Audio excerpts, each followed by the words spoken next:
up to your knees in love.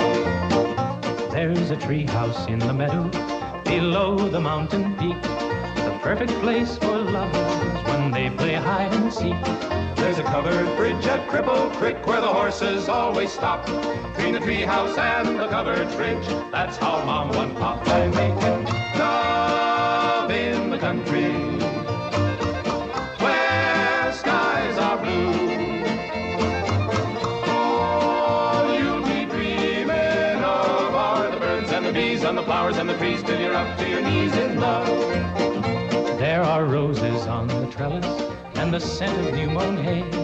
The clinging vine is jealous on the fence across the way. There's a great big yellow moon above and a breeze to sing a song. Between the roses and the yellow moon, a fella can't go wrong if he makes love in the country where skies are blue. All you'll be dreaming of are the birds and the bees and the flowers and the trees till you're up to your knees in love.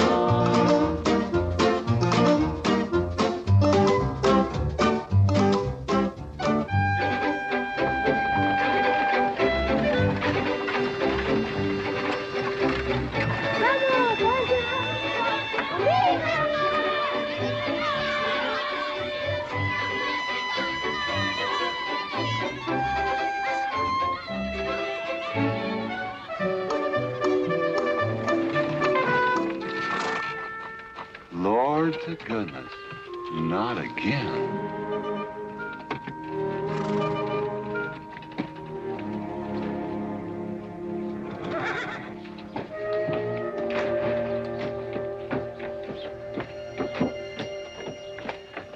Howdy, Drago. Morning, Curly. Makes 7 times this month he come home swoggled. 6. 7. 6. Once was his birthday. That don't count. Give me my buggy whip. Didn't have anything for breakfast but 2 raw eggs and a mug of honey. No. Curly! Yes, boss. Don't say it's a fine morning or I'll shoot you. Get out of here, Bunyan. Good morning. Morning. Carlos, what are you doing up there? I hope I get it this time, Mr. McClintock. My brothers, they got the big hats already.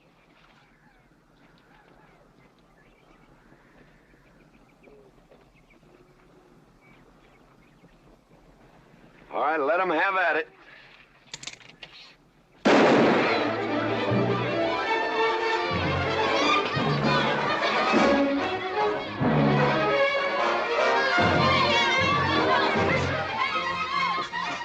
Get over it. Did you let me drive? You promised me you would sometime. No, yeah. Boss, you better watch that turn onto the road. Yeah. You're gonna kill both of us one of these days. Thank you, Mr. Boss!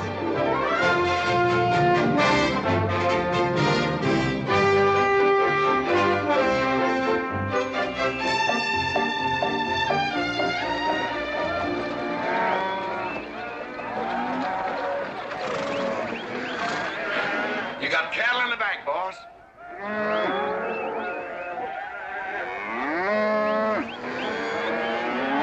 Yeah. Give it up. Yeah.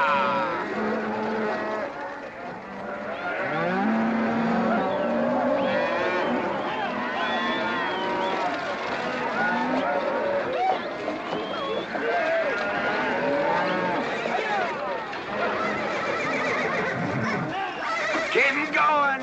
15 cents a pound all the way to Kansas City. Yeah.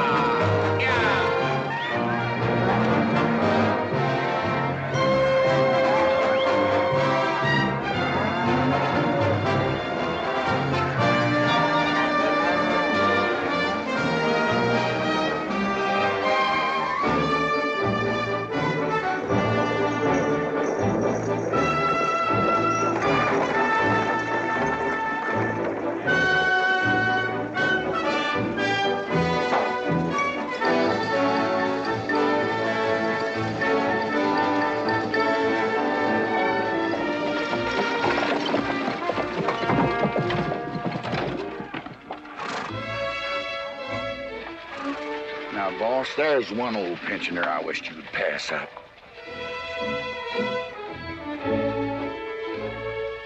Bunny? Yeah.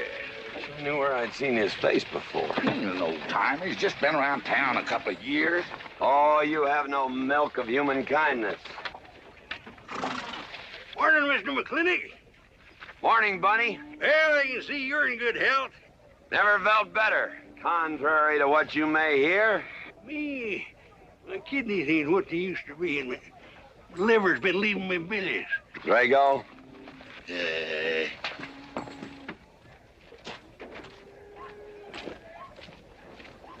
Hello, Ben. Hey, McClintock. Drago, throw that in the buggy. Yes, sir. The scrubby bunch of Sooners, huh? They are at that. Well, it ought to make Douglas happy, lining his pockets with land fees. What are we gonna do? I don't know what you're gonna do, Ben. Me, I do nothing. 200 families. Quarter of beef a week per family. If they last 2 years, that can be a sizable number. I got 20 head to 1 of any other brand on the Mesa Verde. I'm not hollering. Some of us haven't got all the money in the world. Some of us ain't old and tired and feel like being put upon. You interest me, young Ben. Go on. So the first time I find one of our hides wearing our brand hung on one of them settlers' fences, I aim to kill me a plowboy. You do what you want, McClintock. We'll do what we want. Fellas my age generally call me GW or McClintock. Youngsters call me Mr. McClintock. All right, Mr. McClintock. Not because I'm afraid of you. You're the big he-stud of this country. And I reckon a fella my age should call you Mister. Full grown now, GW. He's a half owner of the spread.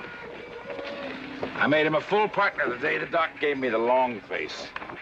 Well, you want him to vote the first time this territory becomes a state, don't you? Of course I do.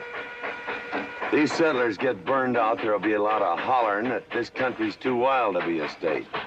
And we'll go on being a territory some more, with a lot of political appointees running it according to what they learned in some college where they think that cows are something you milk, Indians are something in front of a cigar store.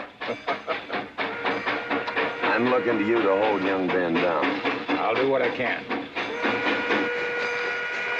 Come on over to the house once in a while. We'll rack up a few hands of stud.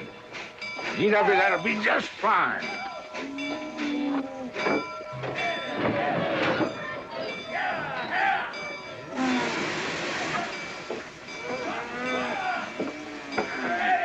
It's a nice morning, ain't it, boss? Everybody's entitled to their own opinion. Like that again, eh? Here's something that'll cheer you up. About 1,000 head. I figure they'll bring about 1,250. They're not as fat as I'd like to ship. They all off the North Range? Yes, sir. Settlers. Every one of them with a plow and a Bible. Not the slightest idea what the range is for. Drago! Drag out that hog leg. Yes, sir. Give me some attention. Yeah! People! People! People! People!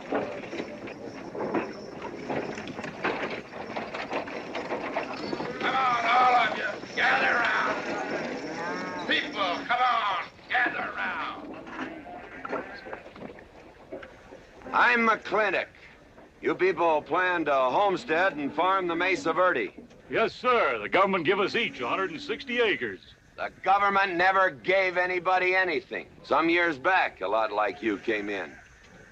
You had a pretty good first year, good summer, easy winter. But the next year, the last rain was in February. And by June, even the jackrabbits had sense enough to get off the mesa. Folks, do you know who that is? That's McClintock.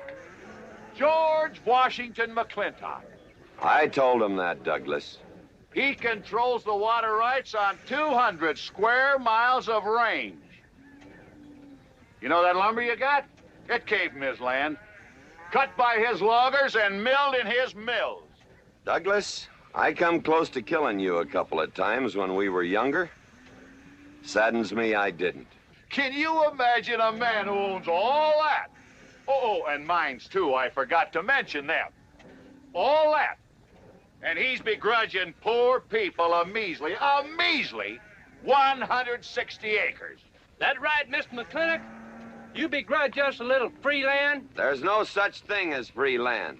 You make these homesteads go, you'll have earned every acre of it. But you just can't make them go on the Mesa Verde. God made that country for buffalo. Serves pretty well for cattle. But it hates the plow. And even the government should know that you can't farm 6,000 feet above sea level. Any trouble, Mr. McClintock? No trouble, Jeff.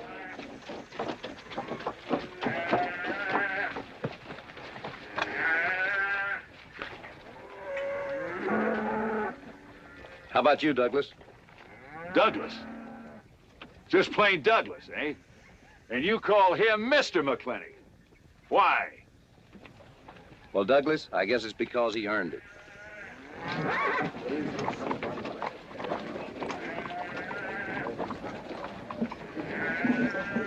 Mr. McClintock? Yeah? I'm a good hand with cattle, Mr. McClintock. I'd like a job. Well, you look strong enough. You come in with those Sooners? Well, yes, sir, but we don't have a homestead. And... Can't use you.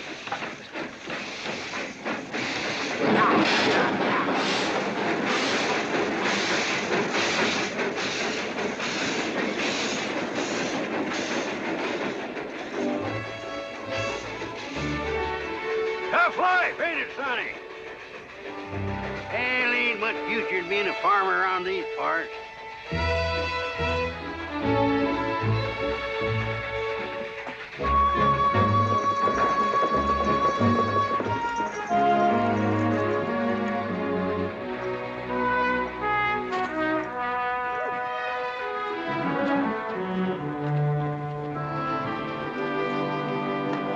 Ladies, this is the finest Chantilly lace available anywhere. Chantilly, Mr. Birnbaum. Well, believe me, it's the best. Oh, excuse me, please. Look around. Take your time. Drago, I got 1,000 Havana cigars and 12 of those hats for you over there. Them 12 big hats ain't gonna last long the way some folks have been dipping into that red eye these days. Uh-oh. Good morning, GW. Good morning. I stole some stick candy. Please, help yourself. Come on in. Davy, you can forget about saddling up the horse. Come in here. Problem? Yes. Well, if I were blacks, I'd move Queen's Bishop to King 4. Yeah, you might be right. You know, I was just starting to work this out when the letter came. Letter? It was... What happened? Don't you want me... Morning, Mr. McClintock. Morning, Davy. You being here saved me a trip.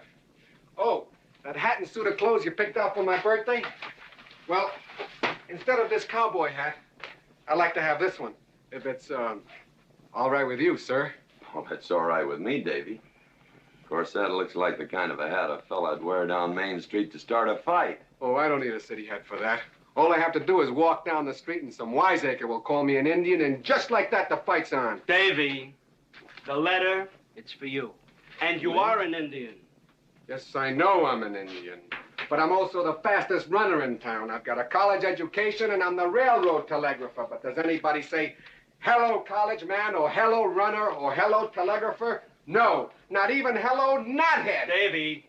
It's always, let the Indian do it. Will you go out in the store and help the ladies? All right. I'm also a bookkeeper, part-time clerk. Always let the Indian do it. The lady brought that out here this morning, asked for it to be taken out to the home ranch for you. Handsome lady, kind of tall with red hair. Called me Mr. Birnbaum, just as if she'd never seen me before, and as if that veil that covered her face would keep me from recognizing her. I thought she was in New York or Europe or someplace. So did I. Jake, you better throw on a couple extra cases of the boss's favorite bourbon. That stuff sure gets used up fast out at our place. Which reminds me, you better start tapering off. Catherine's in town. Katie?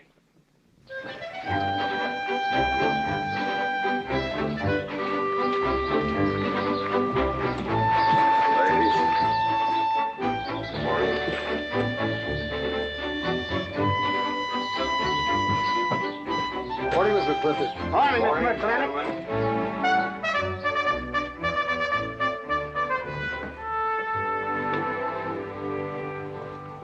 Good morning. Hello, morning, Mac, darling. Fauntleroy, Morning, GW. what are you doing in here? Why aren't you out at the desk? Helping out the bartender. Yeah, I see a busy day. Give me the key to room 17. What? 17, and don't advertise it. Here they come, Mr. McClintock.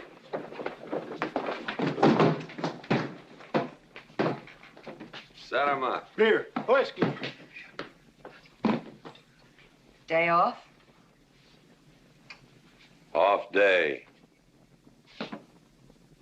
Wonder what he's so preoccupied about. Haven't you heard? No, what? Katie's back in town. Katie? Yes, dear. The social arbiter. Well, hi, Sonny. Good morning. Oh, He sure is a quiet one. Mr. McClintock, I don't want to bother you. I'm sorry, boy. I told you, no job.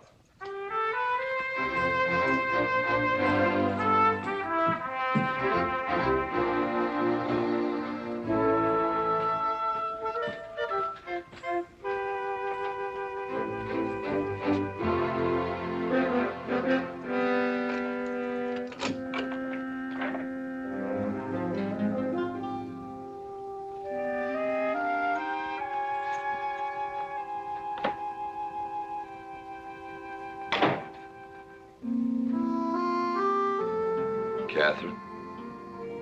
George Washington McClintock.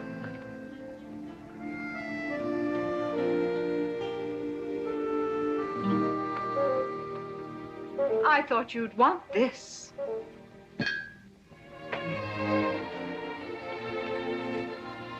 First dig of the spur. But who am I to upset your plans? But you feel kind of silly. I never feel silly. It's because you have no sense of humor. Why couldn't we sit down in the hotel dining room and talk about whatever it is you want to talk about? Or why couldn't you just come over to the house? And have everybody know that we're meeting. Everybody knows, and what's the difference? We're married. That is something I should like to change.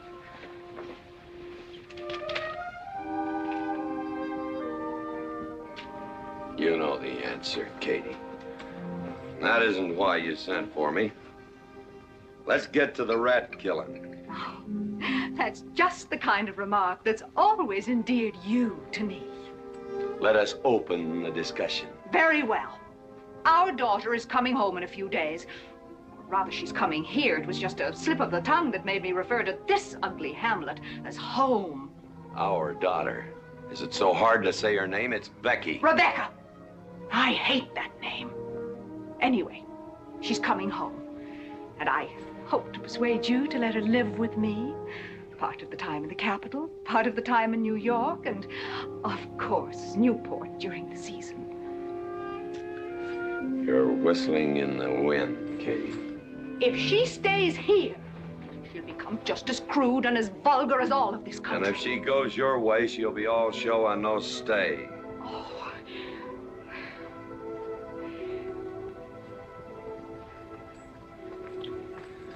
No go, Kate. I hate you. Oh, how I hate you. Half the people in the world are women. Why does it have to be you that stirs me? Animal. That's the story. I saw your picture in the paper at the governor's ball. You were dancing with the governor. At least he's a gentleman. I doubt that. You have to be a man first before you're a gentleman. He misses on both counts.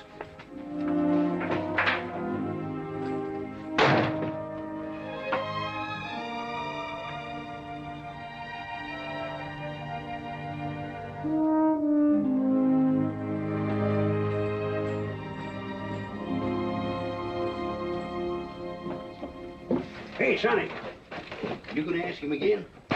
Nope. Hey, boy, you got a pocket of pride. You got a bag. You better listen to an expert, Sonny. I'm telling you, you got to grovel. Human nature gets him every time. Mister, leave me alone. Everybody does it one way or another.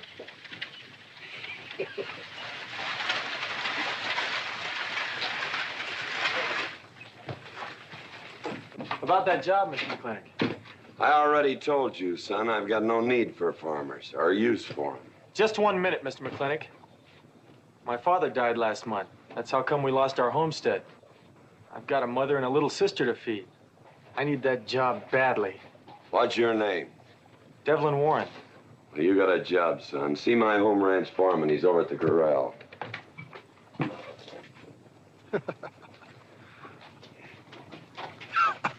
Step down off of that carriage, mister.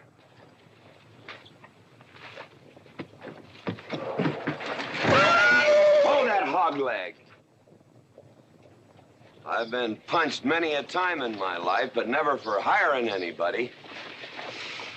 I don't know what to say. Never begged before. Turned my stomach. I suppose I should have been grateful you gave me the job. Gave? Boy, you got it all wrong. I don't give jobs, I hire men. You intend to give this man a full day's work, don't you, boy? You mean you're still hiring me, Mr. McClintock? Well, yes, sir. I mean, I'll certainly deliver a fair day's work. For that, I'll pay you a fair day's wage. You won't give me anything, and I won't give you anything. We both hold up our heads. Where do you live? The settlers' encampment, down by the mine. That's your plug? Yes, sir. Well, hop on him, and we'll go get your gear.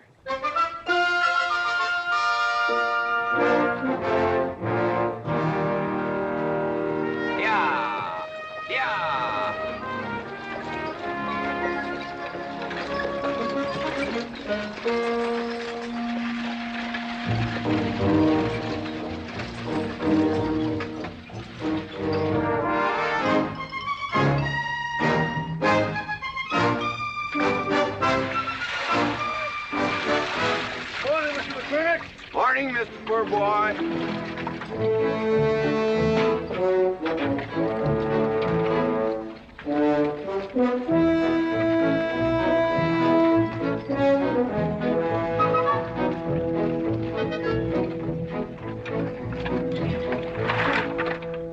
I'm sure that all you fine people are interested in knowing just what portion of this new land will be your new home. Oh, Jones and McAllister, since you've been more or less the leaders of our group, I'd like to have you come up and check the exact location. Won't be a minute, sir.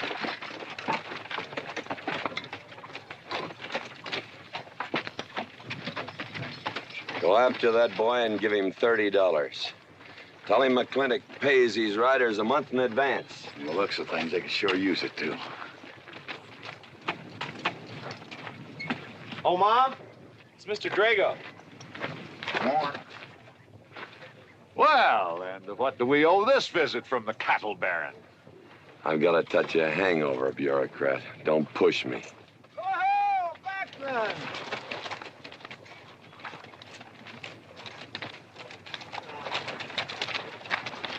Say, those are Indians. Are there Indians in this homestead land? Friendly Indians, my boy. Oh, Macklin. Oh, running buffalo. Oh, Macklin. Long time we don't get drunk together. And it's going to be a lot longer time, because it's against the law and you're with the sheriff. And if I got my hands full, they came into town to meet the train. The old Indian chiefs are coming home. I heard they'd been pardoned. They don't know when it's arriving, this week, next week, or next month. So in the meantime, I've got to do something with them. Could I cut out a couple of headier steers to feed them? Otherwise, some of these settlers' milk cows are going to disappear. That's right, Macklin. Cut out whatever you need. Sheriff, are you going to camp these savages with all these settlers? You're asking for trouble. Mr. Douglas, I already have plenty of trouble. Please stay off my back. Running buffalo. Bring your people over to the clay slide. Close. Hello, Mr. Macklin. Tiny Mouse, it's nice to see you. You wouldn't believe it now, but 20 years ago, she was a mighty handsome maid. 20 years ago, you thought so too, Mr. Douglas.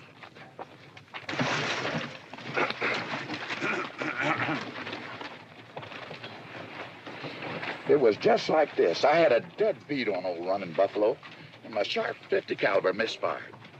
That was back in that trouble in the 40s. Remember? I remember. Hey, you want to tell you something come directly from heaven? No.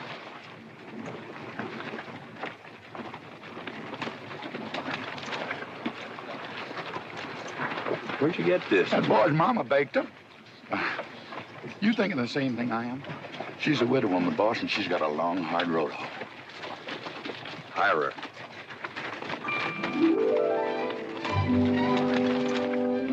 I always said you had a heap of sense. Mr. McClintock, this is my mother.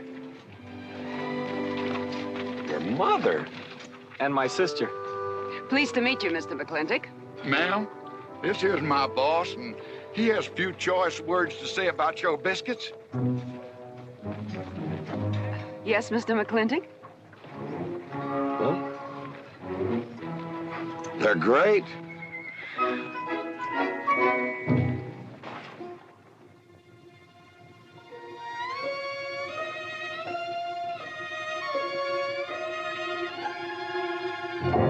Well, you old Cantonese reprobate, how about it?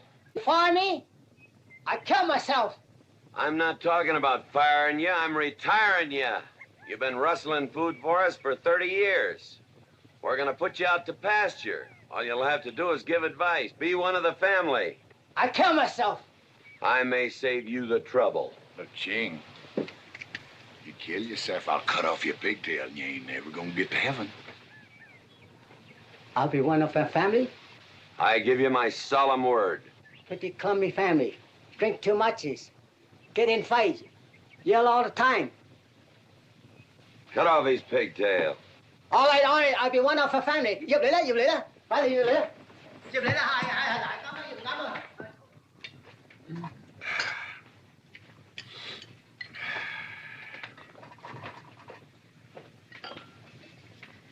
I hope everything is satisfactory. This is such a big house, it'll take me a while to get used to things. Now, please don't hesitate to tell me if anything is wrong. No bird's nest soup. Otherwise, just fine. Everything went nicely, finally. ma'am? Best apple pie I ever had. Curly's right, ma'am. Hated to leave that last bite. Shall we celebrate with a drink? Carlos, come in and help me with the dish. Alice, you want to help too? Yes, Jacob. All right, pitch in. Now, I'll wash and you kids can dry. Is that good here?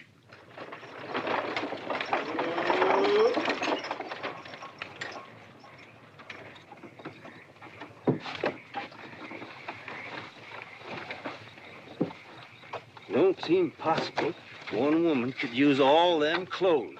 You keep a civil tongue in your unprepossessing face. Yes, ma'am. And unload my baggage, please. Yes, ma'am. By the way, what does that word unprepossessing mean?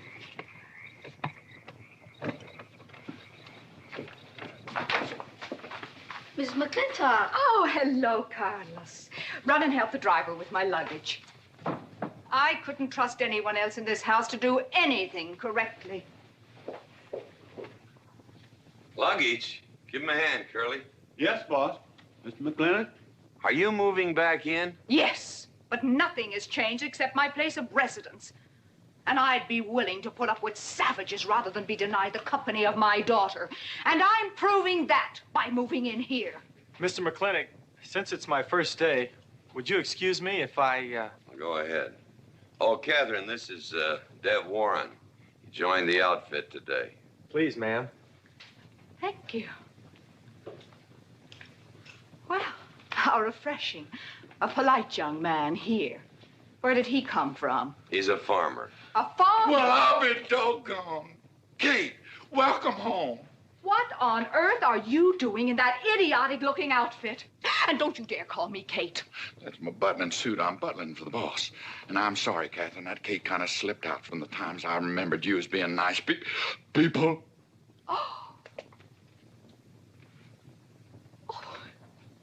Are you going to stand there with that stupid look on your face while the hired help insults your wife? He's just ignorant. He doesn't know any better than to tell the truth. And I can't help this stupid look. I started acquiring it as you gained in social prominence. Mrs. McClintock, where do you want I should What? Put him in the master bedroom. Yes. But move Mr. McClintock's things into another room. Oh, the one back of the stairs would be best so that he can't wake up the entire household when he comes home every night. Just before daybreak. Yes, ma'am. Oh, excuse me. Here's your cigars, Mr. McClintock. I am Mrs. McClintock. Kate, Catherine, this is the cook. This is the lady does the cooking for us. Mrs. Warren, Mrs. McClintock. How do you do? Very pleased to meet you, Mrs. McClintock. Very pleased. Likewise. You see, I just came to work here today, and I guess I jumped to the conclusion that this was a bachelor's household. It is, and then again it isn't. I will explain so everything will be quite clear, Mrs. Wallace. Mrs. Warren. Mrs. Warren, it has been a bachelor's household for quite some time. And it will be again just as soon as I am out of here, which will be as quickly as I can make arrangements to take my daughter back east with me. You see, she's coming home from school in a few days, and then we'll be off together, and you can return to conducting yourself as you consider proper in a bachelor's household. Katie! Shut up! Until then, I am mistress in this house, and I will give the orders. I want my breakfast served in bed. Let her. Ain't you gonna say nothing, boss? Breakfast in bed. No. 1 poached egg, tea, toast. Oh, GW. As soon as my things are put away, I want to talk to you about Rebecca. Yes, Mrs. McClintock. Indeed, Mrs. McClintock. Of course, Mrs. McClintock. The toast, lightly browned and unbuttered. Of course, ma'am. Wait a minute now, boss. Where do you think you're going? I just remembered I got a date. But she said she wanted to have a talk with you. I heard.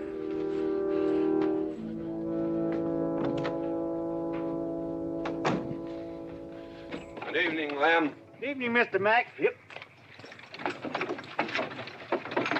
Say, Mr. Mack, what does unprepossessing mean? I was called that once, Lem.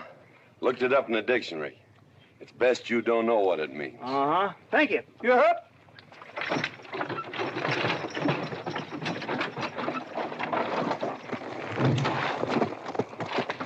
Hey! What am I gonna tell her when she asks where you went? When in doubt, tell the truth. She wouldn't expect that from you anyway. Where's Mr. McClintock going? There he goes, burning his last bridge. You see a yellow streak about a foot wide running up down his backbone. Well, Mr. McClintock? He ain't afraid of nothing. I once thought that.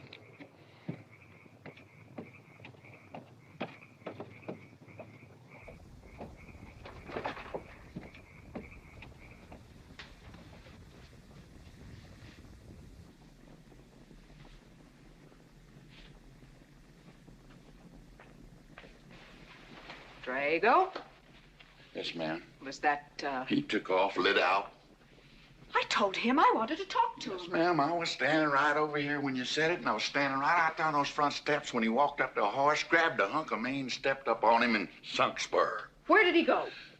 Last time I saw him, he's going east. But you know him, he's liable to go north, south, or west. Get me a carriage. Yes, ma'am, but But what? maybe you shouldn't follow him into maybe where he's going into. What does that mean? I don't know, but I wish I hadn't said it. Just get the carriage. Yes, ma'am. What happened? Get the Bruce.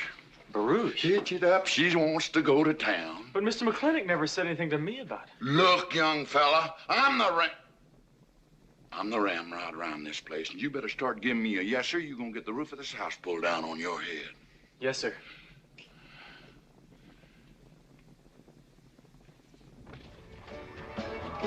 Hello, lady. Hi, Mr. McClintock. New broom, eh? Quick, please. Hello, Bunny. How is everything? Oh, fine, fine, Mr. McClintock. I'll get you next time.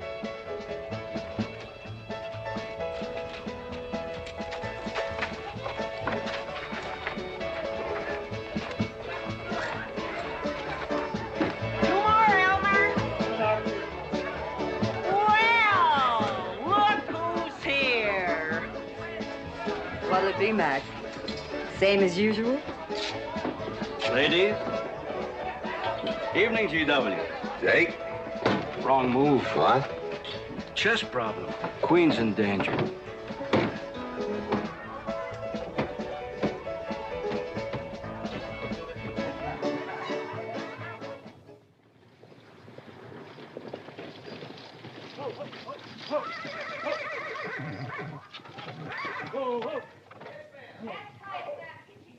I suppose you can do that. Camille, you're on your own. Mr. McClintock?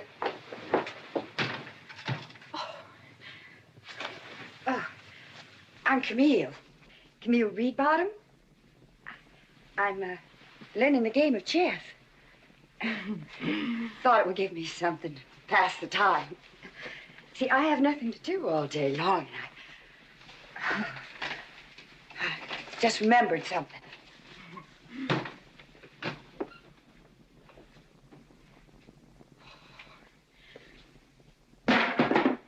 Catherine, I didn't hear you come in.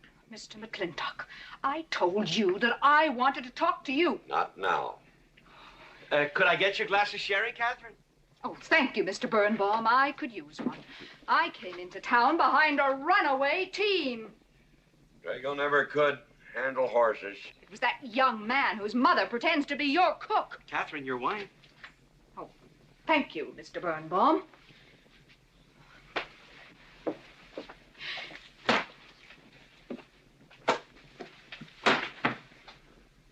Now, Mr. McClintock, we have an awful lot to talk over. First thing I learned about Indian fighting was to wait for daylight. What has our conversation got to do with Indian fighting? Indian fighting is good experience for our kind of conversations. Oh. It'll wait, Catherine. Evening, Sheriff. Mr. McClintock, we had quite a ride out here. Oh, I finally got that team settled down. It's your move. No, it's your move. I just castled. Now, look here. You're not going to sit here all night long and play chess when the matter of our daughter remains unsettled. I am going to remain here and play chess, and the matter of our daughter is settled. She stays. Oh, such stubbornness. Catherine, your hair. Oh, it is a mess after that awful ride. No. It's just that I haven't seen you for a long time. And it seems to me the last time I saw you, your hair was a little darker, no?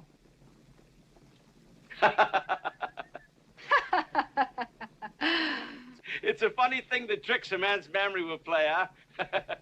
Mr. Birnbaum, I think that you've completely lost your mind. You have done something to your hair. I have not. If I had, it'd be none of your business. I'm certainly not going to put myself in the place of those blondine trollops that you seem to prefer. Take it. Huh? Oh. Fill it. Oh.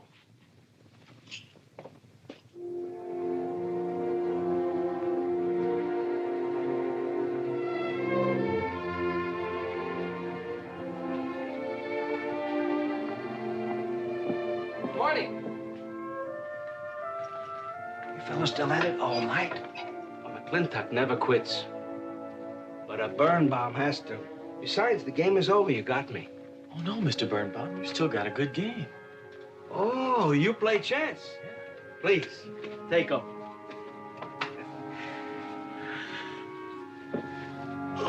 Pretty good. Fair. Well, looks like I won't have to come into town always to get a game. Remember, I'm a bad loser. It's your move. Yes, sir.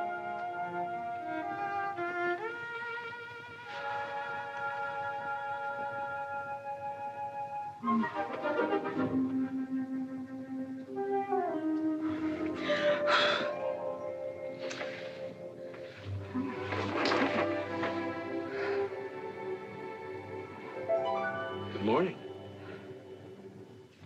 Good morning. Oh, it's not morning already. Mm-hmm. Cup of coffee? Oh, yes, thanks, Jake. You're welcome, Catherine. Got any cream? Canned cow's milk. That'll do. Good old condensed milk. That reminds me.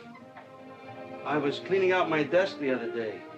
I found something I wanted to return to you.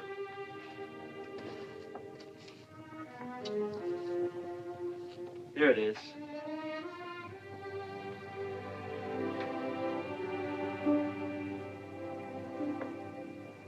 It's a medal.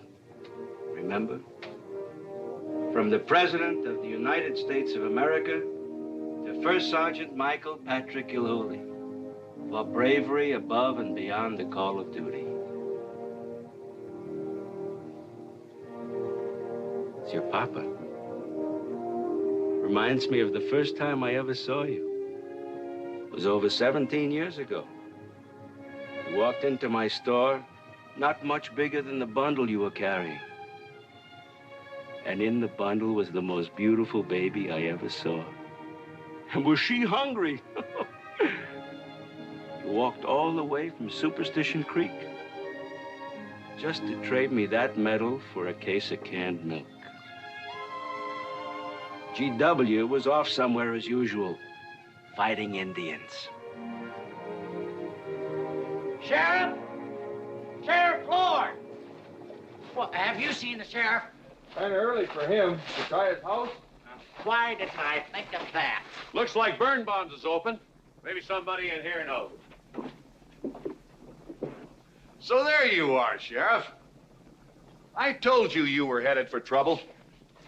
Trouble? I want to know by whose authority you let those Indians stay in town. Those savages are wards of the government, and I am the representative of that I government. told Sheriff Lord that he could put him up down by the clay side. Because the town's named after him, he thinks he owns it. Well, you check the books in the recorder's office, and you'll find I do own a fair piece of it. Agard, if you knew anything about Indians, you'd know that they're doing their level best to put up with our so-called benevolent patronage, in spite of the nincompoops that have been put in charge of it. Those Indians need my permission to leave the reservation. Those chiefs have been giving orders all their lives. It's pretty hard for them to understand that they have to hold up their hand like a schoolboy in a classroom. The law is very clear. I told you you'd get no satisfaction from these people. But we'll get the girl back. Girl? The girl the Indians kidnapped. But don't worry. I armed the settlers and set them to rounding up those red devils. What is this about a girl? Millie Jones, one of the settlers' daughters. The Indians kidnapped her. That's ridiculous. And you turn loose a lot of farmers with shotguns? I certainly did. You're insane. Let's go, Sheriff. Mr. Douglas, Oh, Miss McClintock.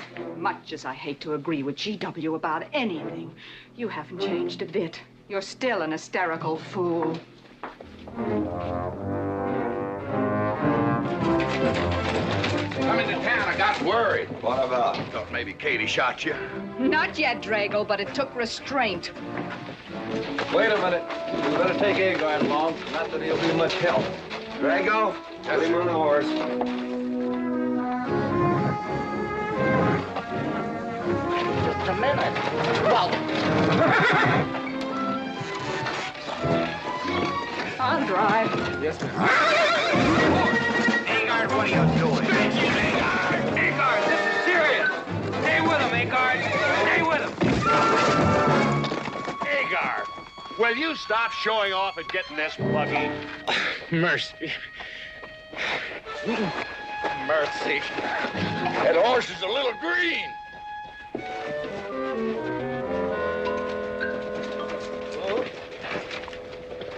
Let's go. yeah.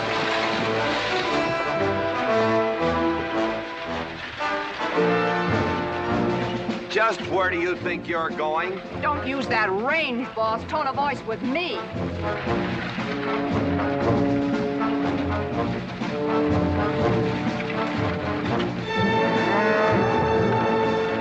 Carter! Headed for Mr. Poor Boy's mine. Mount up some riders. Right, boss. You heard the man.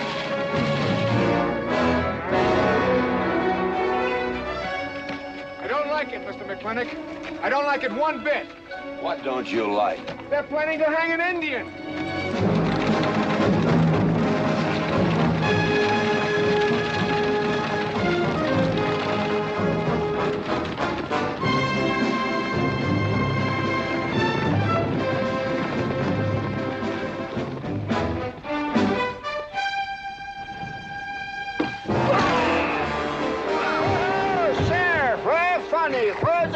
whiskey. Hold that. Not so fast, Mr. Boss of the whole country. Unless you want to wear a big hole in your middle. How long is GW going to let that cheat-chalker push him around? That cheat-chalker has a sawed-off shotgun. How do you know she didn't wander off someplace or meet some fella or something? What are you saying? That I didn't raise my girl right? That she'd wander off all night with some man? There's a lot of things I'm not saying to you, mister. Well, you got a sawed-off shotgun in my middle. But how do you know this Indian had anything to do with it? She's gone, ain't she? She's gone. Pa! Pa! I'm over here! Pa! Been looking for me, Pa? Where you been, gal? Young Ben took me for a sunrise ride, and the horse wandered away. You come down over there. But, Pa! She's telling the truth, Mr. McClintock. We wasn't doing nothing. Well, that's not important right now. The important thing is that you don't draw that hog leg, or this'll be worse than Dodge City on Saturday night. You get on back to the wagon. I'll tend to you later. Now for this young whippersnapper. Now, no harm has been done. And young Ben here is one of the nicest boys in the territory, so just put down that shotgun and I'll let's teach forget him to fool with Mike. Now, we'll all calm down. Boss, he's just a little excited. I know. I'm going to use good judgment. I haven't lost my temper in 40 years. But, Pilgrim, you caused a lot of trouble this morning. Might have got somebody killed. And somebody ought to belt you in the mouth. But I won't. I won't. The hell I won't.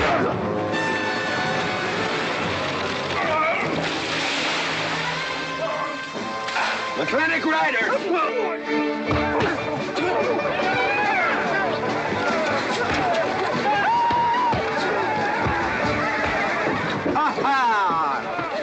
Oh, Markland! Hey, Buster! Remember me?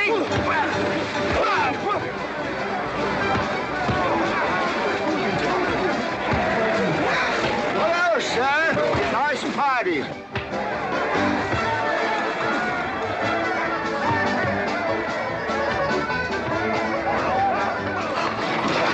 Do you think we oughta? I ought to what?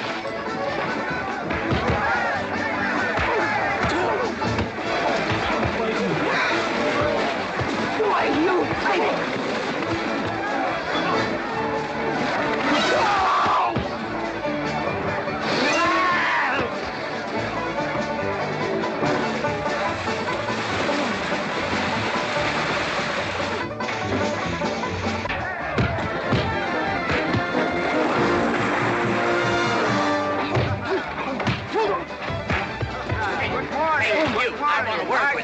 Hey, just a minute.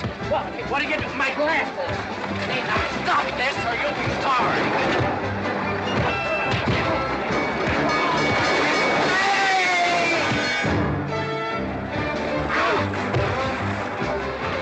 Stay out of this, Jake. It's everybody's war.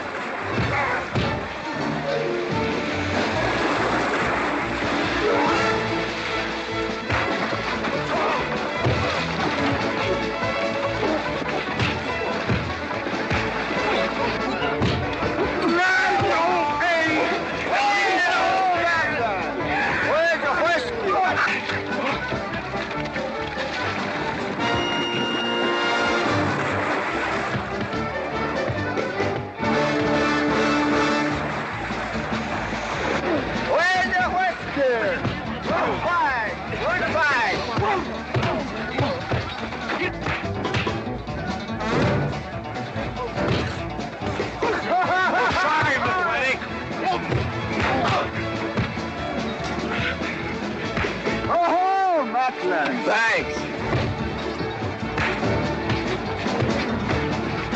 Ha-ha! Very funny.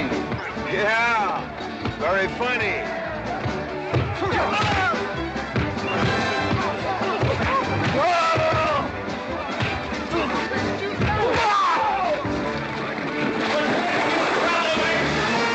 Guys, Mr. Douglas, I'm sorry.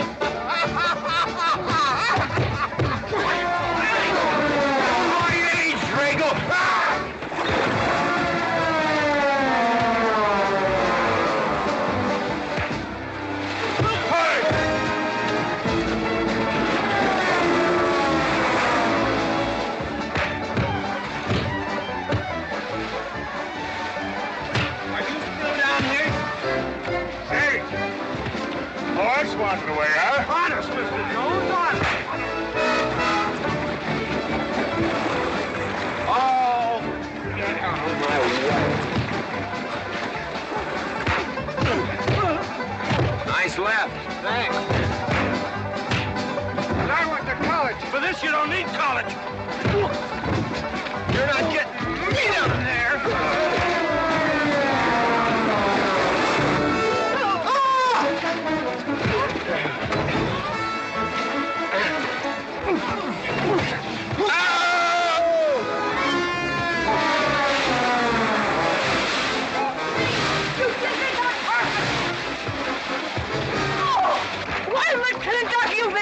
Good morning to you, Mrs. McClintock. Buddy, you big...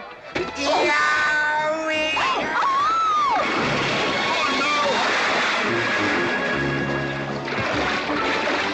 G.W. McClintock, you big bacon clumsy! Well, it's pretty hard to control yourself. People!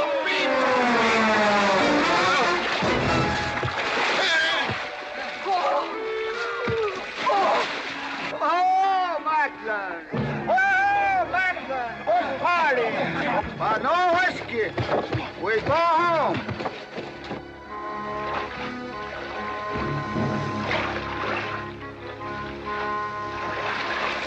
You and your friends! Well, we at least saved your hat.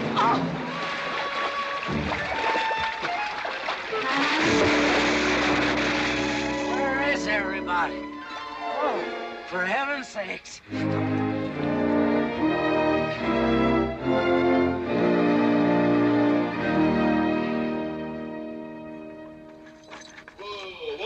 Drago, will you never learn how to handle a team? Yes, ma'am, I'll sure try. I'll tell you that now. Try me family. You want to lose your pigtail? I lose face. Lousy lot of tips. You want to lose more than that. Katie, Yes? we could be a big help to one another. Like what, may I ask? Well, we could wash the mud off of each other. We used to have quite good times doing that sort of thing. There are a lot of things we used to do. Good night, Mr. McClintock.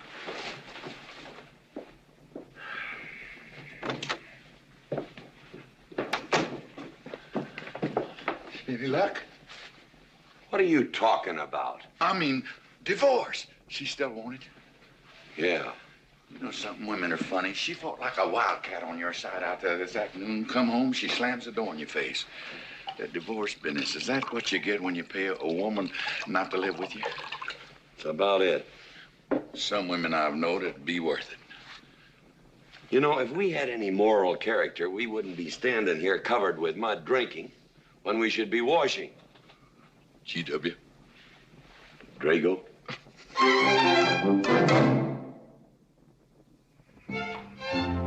Miss Warren, these biscuits. Mmm. Oh, thank you, Drago.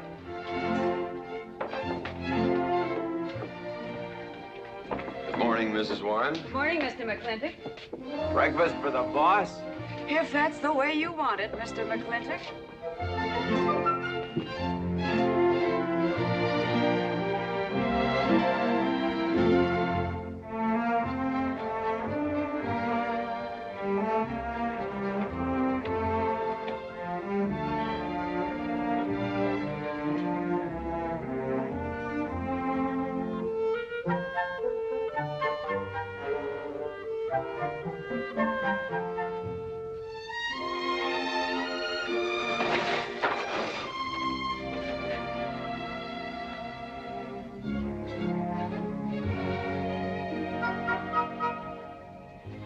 One poached egg, tea, toast, lightly browned, and Why, Mrs. McClintock, you have a black eye. I do. Ooh. Oh, and Becky's coming home today. And that's not all. There's a little something we'd better get settled. There are no men listening now, so we can be ourselves. Oh, sure, I let you get away with all that guff the other night. But now that we're alone... When I want the opinion of the hired help, I'll ask for it. You know, you could wind up with 2 black eyes. What? Oh, I realize you had to put on that big act. We always have to just before we get ready to forgive them. Generally for something they haven't done. But you and I both know that's just to keep them from getting the idea they run things. McClintock give you that black eye? No! No. Nobody gave it to me. I won it.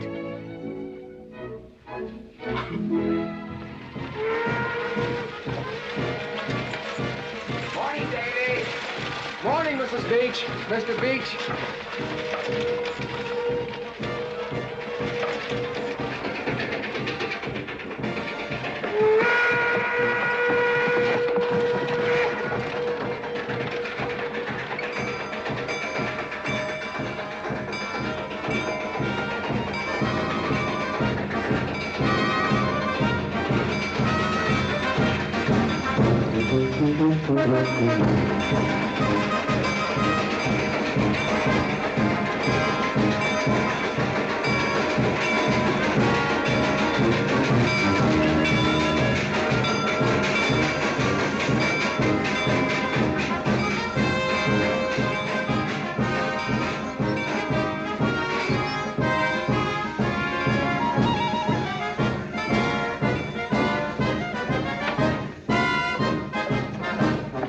Why, Miss Becky, welcome home.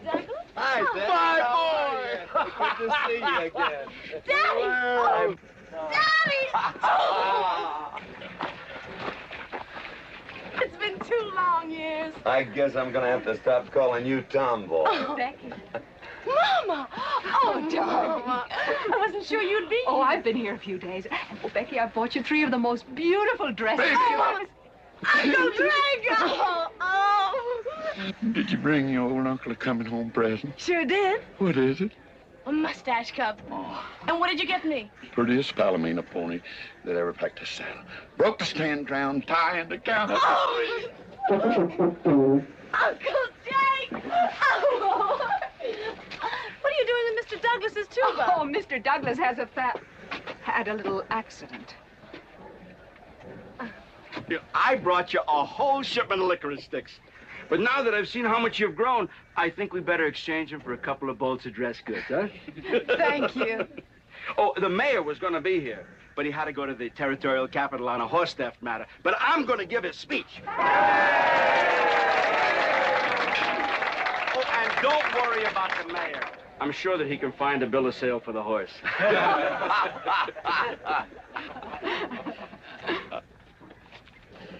Ladies and gentlemen, we are here to welcome the fairest... What am I doing? We are here to welcome back the prettiest girl that was ever born in McClintock, or in any part of the territory.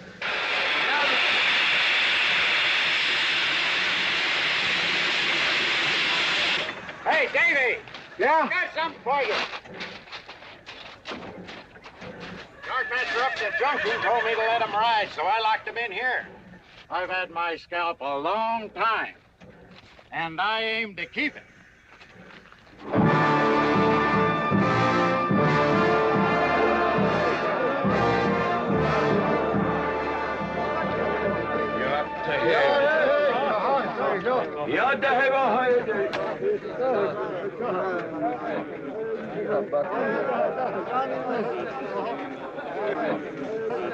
And now she's come back to us. Gone are the pigtails, but the freckles are still on the prettiest face that was ever born in McClintock.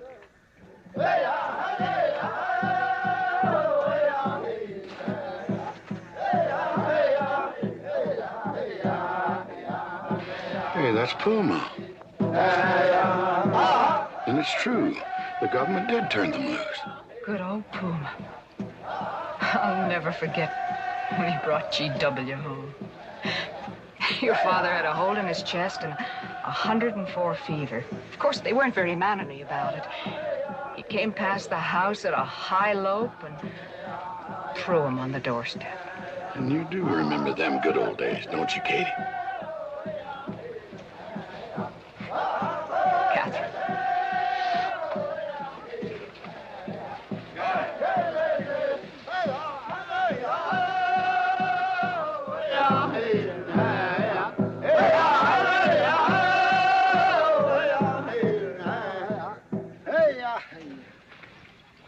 Yattahe, my friends. Yattahe.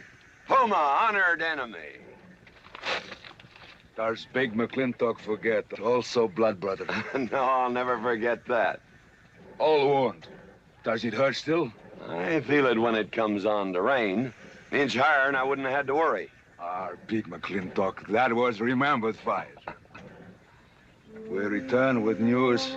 Our people have more trouble. You see, I learned good English now, Big McClintock. Learned in white man's jail. But we would have you talk our course at government hearing. I understand that Governor Humphreys is going to preside at that meeting. Yes, Puma, I'll translate your wishes. Mr. McClintock, could I impose upon you to use your Comanche to tell these Puma chiefs... is chief of the Comanches, and he speaks English very well. Oh, well, your people will have to follow my instructions to the letter. It is the law of the land... Well, now, just a minute. Well, for heaven's sakes.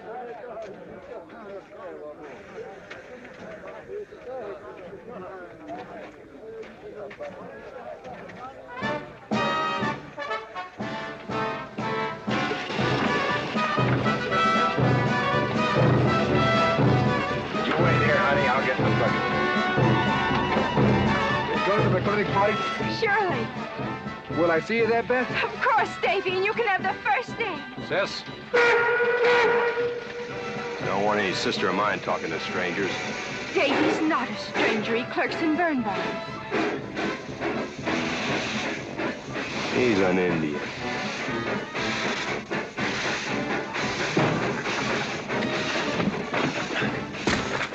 Darn you, Drago! Now look what you've done. Baby, this is Devlin Warren. He works for you, Papa. Dev, this is Miss Becky McClintock. Those are my things. Yes, ma'am. Oh, I'd have known you anywhere, Miss Becky. What do you mean? Oh, I mean, you look so much like your mother. Well, even prettier. Oh, Mr. Warren. Mother's much prettier than I am. Many a fight started with words like that. Come on, get in the boat. Hello, Ching. We got jelly pie for dinner. Oh. I'm not cooking. No, he's not. Junior! Yes, Miss Becky. You remember Junior Douglas, Mama? Oh, of course. How's college? Valedictorian, 95. Oh, congratulations. Oh, Mr. and Mrs. Douglas, we will see you at the party, of course. Oh, delighted. Well, it'll be pretty hard to keep young men away. Yes, sir. Drago? Yes, boss. Baggage all loaded. G.W. You remember young Junior? Oh, yes. Like father, like son. Mr. McClintock, I hope you don't think I'm being presumptuous in asking for the honor of calling on Miss Rebecca. Well, there she is. Ask her yourself. Thank you, sir. Ching, now I'm going to get fired. Get up out of here. Thank you, sir. Thank you. Have you no manners? See you at the party, Junior! Yeah. Yeah, what? Like father, like son. What did he mean, Matthew? Come on, Ching. Grab a root and growl. Well,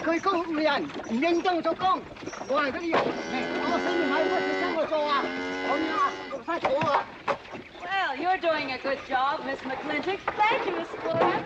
Dad, when you're finished there, go over and help Drago with the beer cakes. Yes, Mom. Deb, could you come and help me a minute?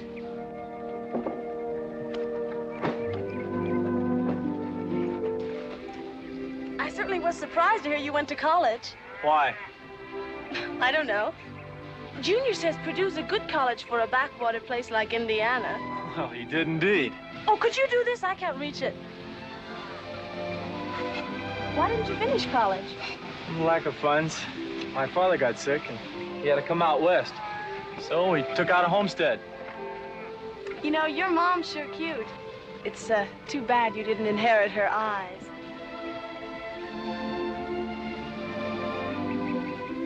Well, you'd been lucky if you'd inherited a few things from your father. Oh, really? For instance? Just common sense, for instance. Common sense? Yeah. You don't see him being fooled by some dude like Junior Douglas. Junior's not a dude. He's nifty. This needs a woman's touch. And besides, he got a letter at college. What sport? Glee club. Very strenuous. Don't you dare hug me! I have no intention of hugging you.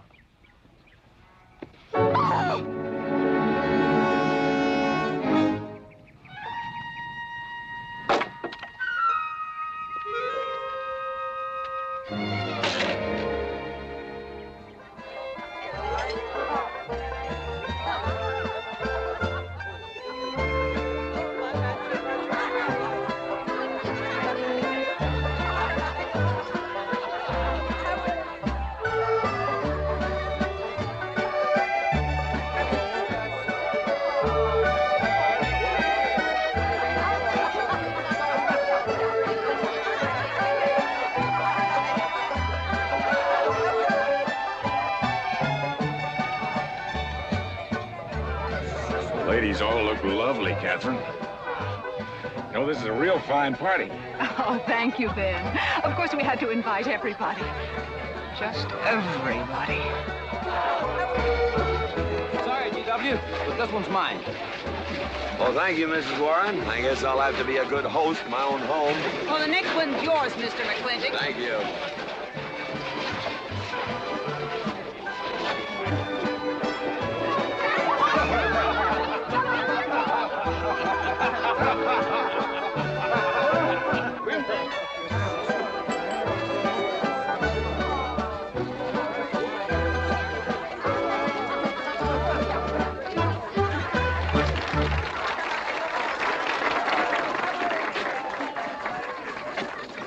Drago, go and do what I told you to do. Oh, Katie.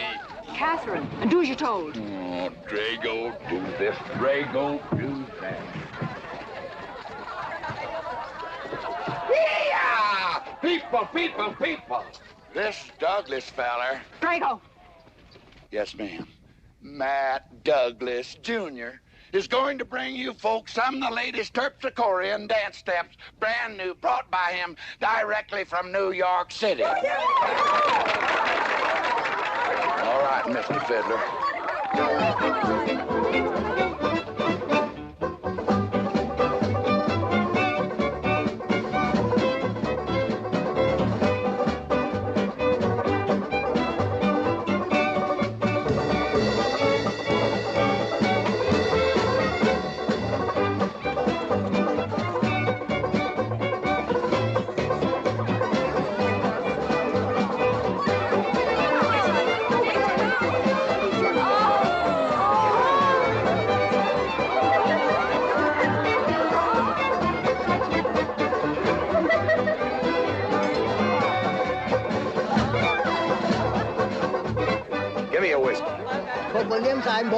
What? Just turn a 10-gallon party, boss. We'll run out of whiskey. Well, I can take care of that. Chick.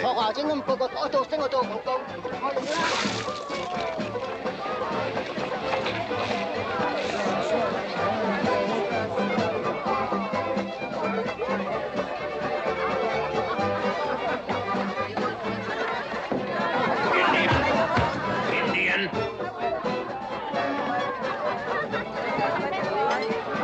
And you still got any ideas about asking my sister to dance? Get up and we can do this all over again. Yes! That's enough. You fought it. It's all over. Quit butting in, Birnbaum. He's a hired man, not your son. Look, you fought him fair and square. I don't think it was so fair and square. Well, you want to take up where he left off? If I did, you wouldn't find it so easy.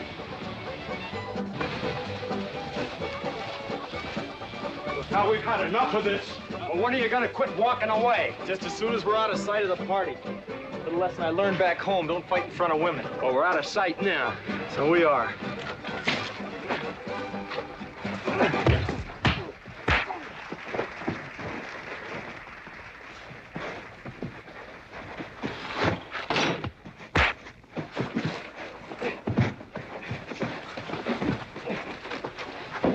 Such vulgarity.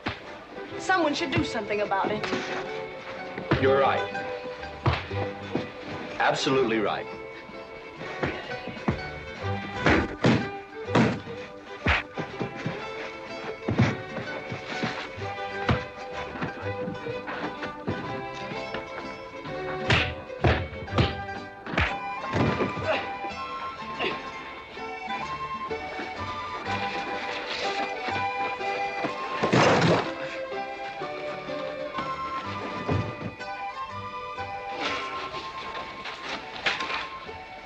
right, young man? I'm all right, Mr. McClintock. Pretty fancy fighting for a country boy. 2 years at Purdue, Mr. McClintock, on the boxing team. I never thought any farmer could whip me. But you sure did. Better get him cleaned up. Get him some water, Jake. Yep.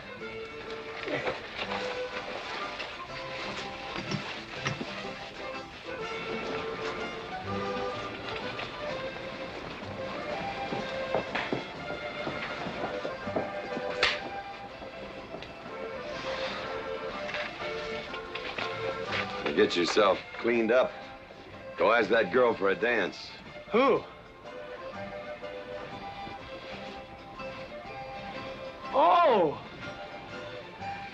Did I miss one? Oh. Where is he? I'll find him, that young whippersnapper. Trouble. Where is that farmer boy? Where is he? Where is he, G.W.? Oh, so you're the young farmer boy that whipped my nephew. Well, I'm Fauntleroy Sage, young Ben's uncle. Well, I'm no farmer, but if you're young Ben's uncle, yes, I whipped him. And you're intruding. What's intruding mean? Butting in. Oh, so he's insulting me. Well, then I got another reason for walloping. Besides, on account of him thrashing my nephew, young Ben. Fauntleroy, you can't get mixed up in these youngsters' quarrel. Family honor. I can't have said a farmer whipped a sage. You're twice his size. Don't let that bother you, Mr. McClintock. Mr. Fauntleroy insists. I'll just have to teach him the same lesson.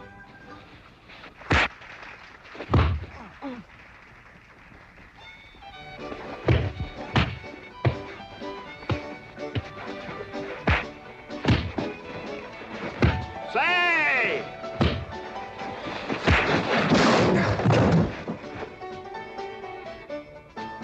Sorry, young feller. Hate to have to do that, young fella. No hard feelings. Not yet. Not yet what? I mean, that isn't all. Now, wait a minute. Fauntleroy, we're gonna make this a fair fight. Of course we are. Of course we are, G.W. There'll be none of this. I wouldn't do that, G.W. You wouldn't do... No, I wouldn't do that. And Dev, I don't want you kicking Fauntleroy in the knee. He didn't do no such thing. And none of this nose twisting. He's all yours.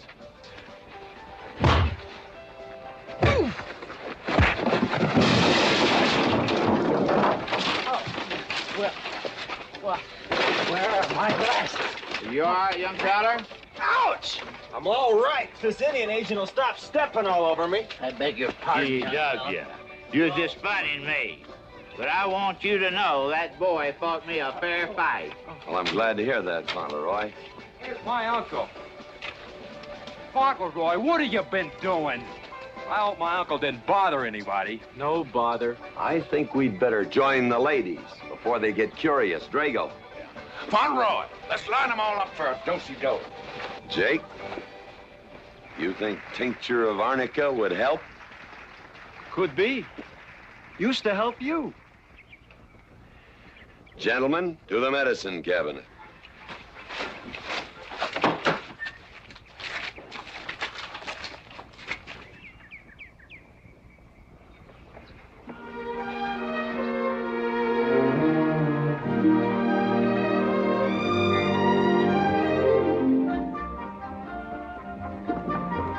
Good morning, Drago. Morning, Davy. You seen Daddy? Took over early this morning with a scattergun over his arm. Went hunting.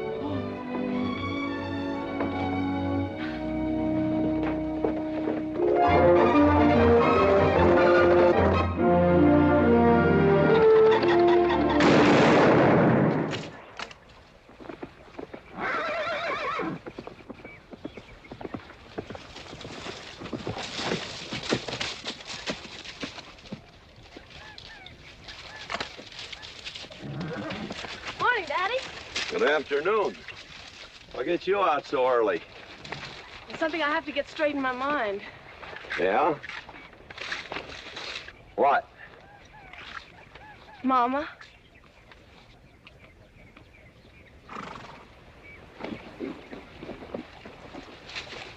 Why'd you and Mama stop living together, Daddy?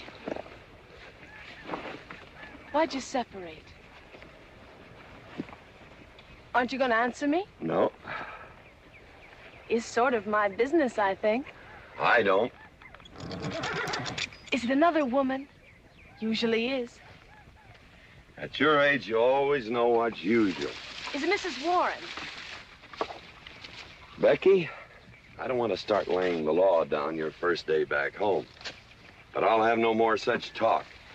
First time I ever saw Mrs. Warren was last week. She has a job here at which she's very good. And I hope you'll have the good manners to not pry into other people's business. Your mother's and mine. Pretty good shot, Daddy. Oh, I can understand your trouble. Mama's often so, well, so petulant. Petulant? You learned a lot of words back east, Becky. Wish to God they'd have taught you some meanings. You were only about 6 months old when your mother stayed alone with you in a sod hut under 8 foot of snow, while I moved the herd 300 miles south to try and save it. Saved about half of it. You were a little more than a year old at the time of the great Comanche raids. We stood off 500 Plains Indians for 9 days. Petulant, Becky? I think you better go on home. See that Ching gets those birds.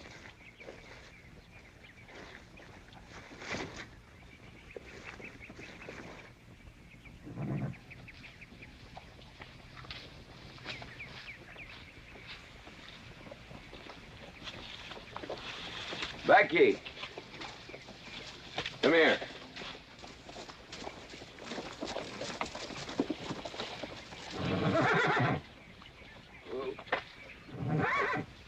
There's something I ought to tell you. Guess now's as good a time as any. You're gonna have every young buck west of the Missouri around here trying to marry you. Mostly because you're a handsome filly. But partly because I own everything in this country from here to there. They'll think you're gonna inherit it. Well, you're not. You're gonna leave most of it to, well, to the nation, really. For a park where no lumberman will cut down all the trees for houses with leaky roofs. Nobody will kill all the beaver for hats for dudes, nor murder the buffalo for robes. What I'm gonna give you is a 500 cow spread on the upper Green River. Now, that may not seem like much. It's more than we had, your mother and I. Some folks are gonna say I'm doing all this so I can sit up in the hereafter and look down on a park named after me. Or that I was disappointed in you. Didn't want you to get all that money. But the real reason, Becky, is because I love you. And I want you and some young man to have what I had. Because all the gold in the United States Treasury and all the harp music in heaven can't equal what happens between a man and a woman with all that growing together. I can't explain it any better than that.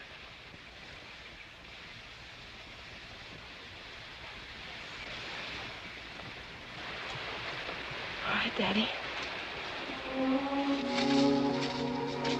Becky.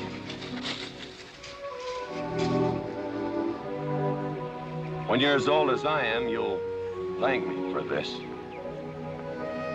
Daddy, I'm full grown. I wasn't worrying about me. I was thinking about you and Mama.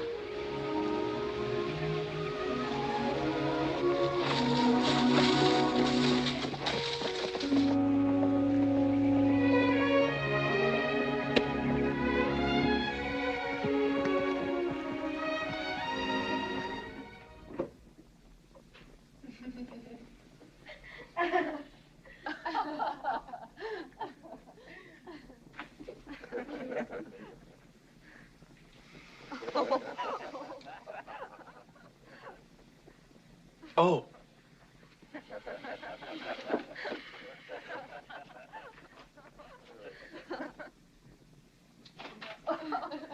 Well, sir, all 3 of them fell right out of the carriage. Well, it's getting rather late, Becky. It's bedtime. Oh, Mother. He brought this. He must have intended to use it. Oh, well. Sing us a song. Well, if you really want me to. Gosh, I haven't played in You quite know just right for me. Sure. It's the rage now. Oh. Oh. Dev, what are you doing? Oh. I just thought I'd get another cigar. Well, you've got one in your mouth and two burning in the tray. Not move. Fellas want me to play all the time. You're cuter than a baby steer and softer than a mouse's ear. I want the whole wide world to hear. You're just right for me. You're sweeter than... Oh, no, not that rhythm, Junior. Do it the way they do at the plaza. I know the words. Sure, Becky. Will you sing with me? Of course. All right. I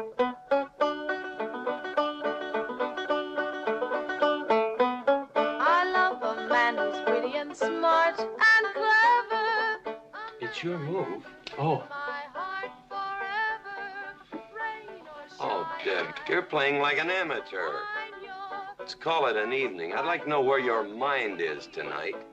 You're sweeter than the early spring or bluebells when they start to pretty good.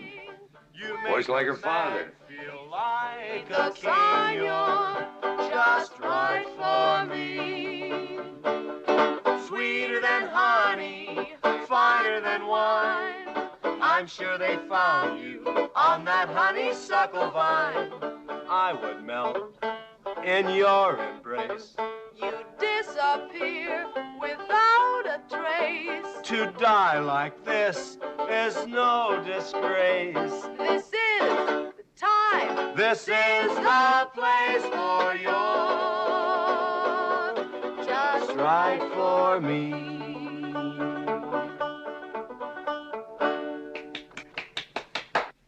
Well, so good, I kind of hate to break this up. But if we're going to have that Indian hearing tomorrow morning... sir, about our conversation earlier this evening, I believe I'd better apologize. Yeah? Yes, sir, I've been thinking it over, and when I called you reactionary, well, that's merely my generation's term for your generation. Nothing personal, sir. Oh, really? Well, good night, sir. Good night, Miss McClintock. Good night, and do come again. Good night, Drago. Night. Boss, what does reactionary mean? Me, I guess. He says that anyone that wanted to sell at a profit was a reactionary. Was we reactionaries back in them days when you was selling beef cattle for 6 cents a pound on the hoof? Well, no use arguing with him. College boy.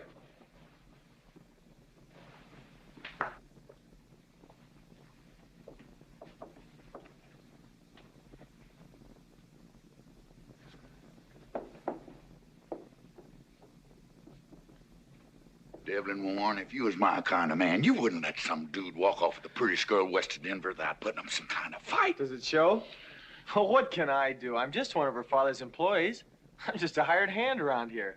Every so often, Dev, you spill the strangest ideas. Everybody works for somebody. Me, I work for everybody in these United States that steps into a butcher's shop for a T-bone steak. And you work for me. There's not much difference. Daddy, the most terrible thing just happened. Junior's horse ran away. The one he rented at the livery stable. Tied up a rented horse by the reins. He's probably back in the stall by now. I think we could get Junior something that he can ride. What I'd rather do, Daddy, is drive Junior home in our barouche. It's a lovely evening, and I'm sure Uncle Drago wouldn't mind driving. I would, and I got the kind of manners don't keep me from saying so, just to be polite. I'll drive him home, Mr. McClintock. And you don't have to come, Miss Becky. I'll see that he gets home safely. I can take care of myself. You got yourself a foot, didn't you? Dev, get the carriage. Drago? I'm going with them. Now you got me wrangling dudes.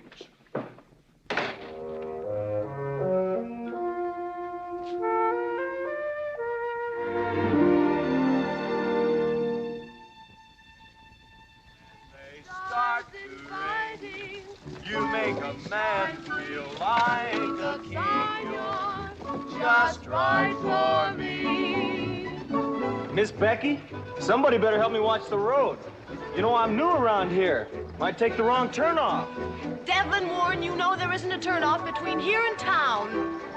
You disappear without a trace. To die like this is no disgrace. This is time. This is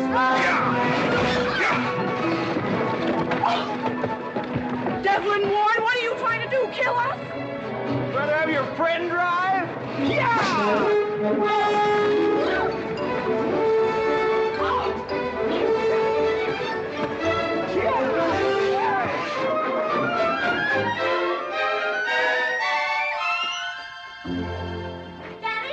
Daddy, I have never been so humiliated in my entire life. I said what I said, and I'll stand by it to the death. Shoot him, Daddy. Shoot him at once. Why? My honor is at stake. Well, now, Your Honor. Absolutely. He impugned my honor. Impugned? What does that mean? Slander. He slandered my honor. He did? I said what I said, and I'll stand by it to the death. He admits it, see? Shoot him. Well, what is he admitting to? Why, he called me a... I won't even repeat the word. I didn't necessarily call you anything, but I said what I said, and I'll stand by it to the death. Well, just for the tally books, what did you say? I said that any girl who would permit a man to kiss her before they're formally engaged is a trollop. He said it again. Shoot him. Now, hold on. No, don't hold on. If you're my father, if you love me, you'll shoot him. Well, I'm your father, and I sure love you. So? Oh, you shot him. You really shot him. Hey! He dies. If he dies, he'll be the first man ever killed with a blank cartridge. We use this to start the races on the 4th. Hey! I'm on fire! Oh, you poor dear. Poor dear? You'd have had me shot in cold blood. But it didn't happen. Yelling I insulted you and all. What you need is a good spanking. Dev! Daddy! Leave me out of this. Well, I think I'll give you what you deserve. You wouldn't dare! Oh, wouldn't I? You'll think next time before you have someone shot. And this kicking and yelling isn't gonna help you. Don't you! Oh, Daddy! Wait a minute! Daddy! Oh, oh, Daddy! Help me! Don't! Daddy, boy! I hate you! Mommy! Mommy! Oh, G.W., was that a shot?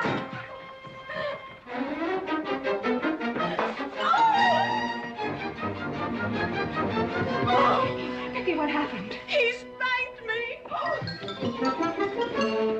You spanked my daughter? Dev. You mean you stood there while that brute beat our daughter? G.W., what's happened to you in the last 2 years? Part of valor, son. Oh, isn't it enough that you've always treated me like a squaw without subjecting dear, sweet Becky to this crude, vulgar way of Catherine, life? you women are always raising hell about one thing when it's something else you're really sore about. Oh. Don't you think it's about time you told me what put the burr under your saddle about me? I don't intend to stand here and hold a midnight conversation with an intoxicated man.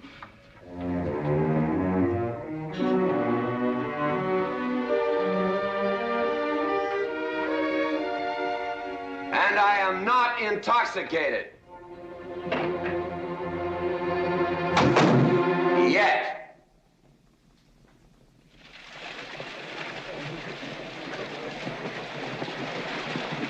Hello, Governor! Hello, Governor!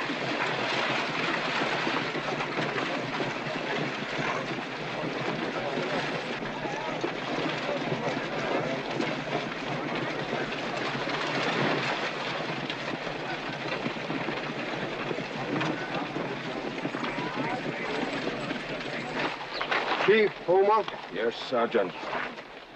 Big McClintock, we know you get us fair judgment. You gentlemen, follow me.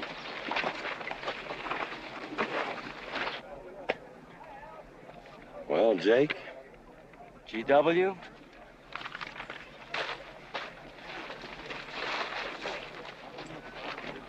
Well, GW, it's been a long time. Not long enough. Cuthbert. Your husband is a rude man. Yes, Cuthbert, I know.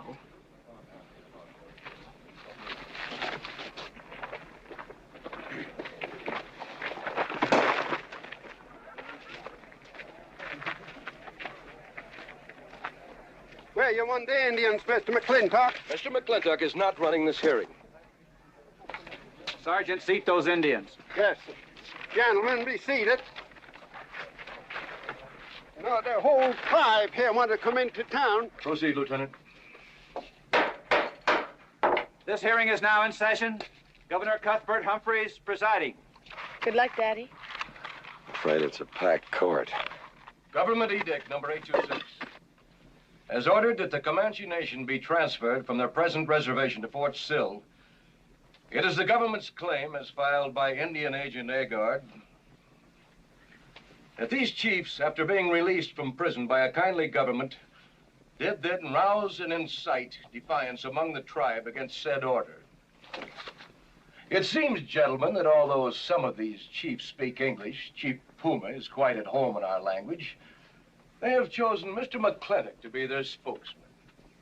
I speak for the Comanche, or rather I offer this translation. Proceed, Mr. McClintock.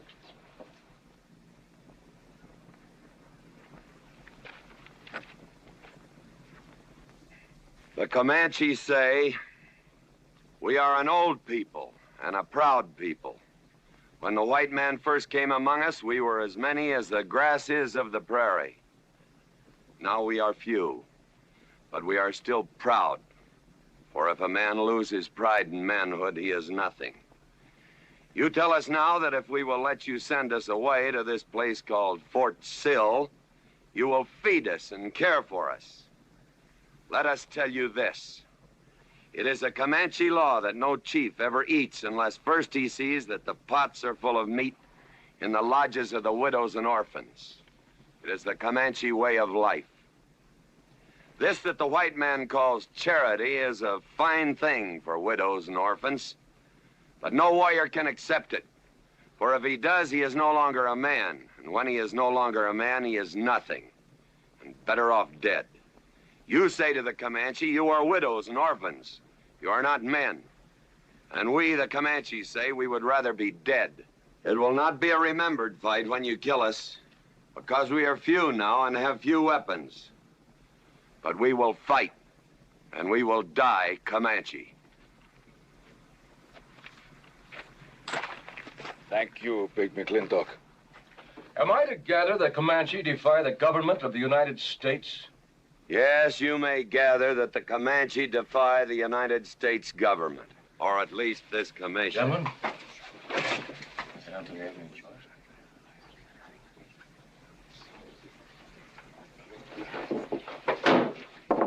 It is the order of this court that these chiefs be incarcerated until such time as the detachment of United States cavalry be made available to escort them and the Comanche Nation to Fort Sill. This court is adjourned. Oh, McClintock! You are important chief amongst these white people. Sway them. Have them give us few guns to make the fight worthwhile. Let us have one last remembered fight for end of Comanche. I almost wish I could arrange that, Puma. Ahalani cha. Ahalani cha. Sergeant? Yes. Good, God. Carry on. Gentlemen.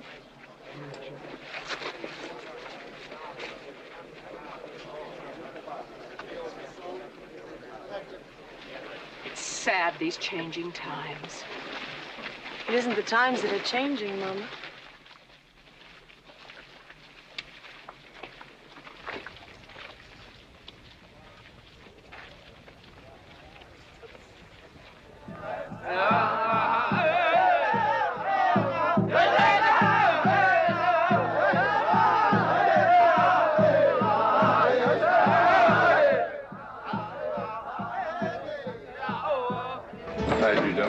Hello, Lem.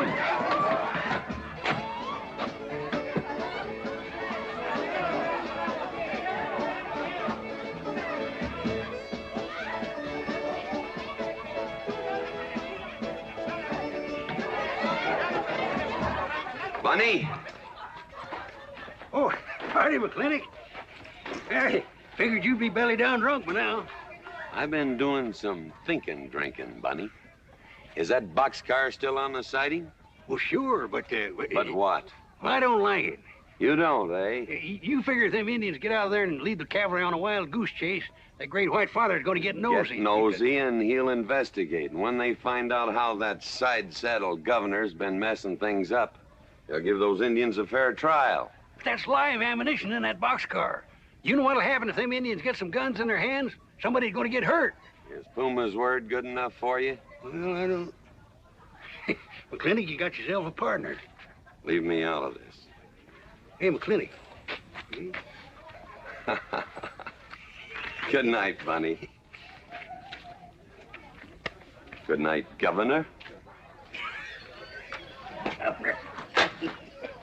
There is the Katie with her light red hair, sweet as the roses on a summer air. I'll find her somewhere while the moon is high and tell her that I love her, and I'll love her till I die. Katie Gilhooly, young master's home. Katie, Catherine Gilhooly McClintock. Where's the woman of the house? Mr. McClintock. Oh, there you are. Mrs. Warren. Oh, good evening. I waited up for you, Mr. McClintock. Oh, how nice. I want to talk to you about something. Delighted, delighted. 309 times straight. I beg your pardon? 309 times straight without a miss. Gotta be a record. I suppose so. Now, Mr. McClintock, what I wanted to say... 2-pound Stetson, 6-inch brim, 53 feet in the air. It's gotta be a record. I'm sure it is, but the reason I waited up... Dagnammit, woman, can't you hold that glass still? Of course, sir. Now, down the hatch to my world's record. Down the hatch. Yes, sir.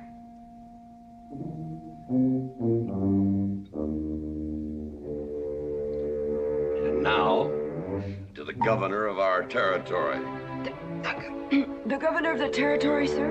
Now, don't you stick up for him, Mrs. Warren. You're a fine woman, Mrs. Warren. But you'll certainly go down in my estimation if you stick up for Cuthbert H. Humphrey, governor of this territory. I don't mean to Down change... the hatch. Oh, yes, sir. Down the hatch. Cuthbert H. Humphrey, governor of our territory, is a cull. You know what a cull is, man?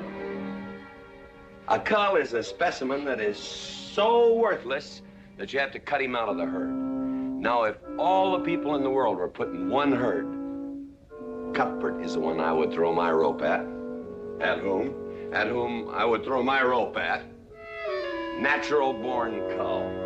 Another touch, ma'am? Oh, no, sir, no.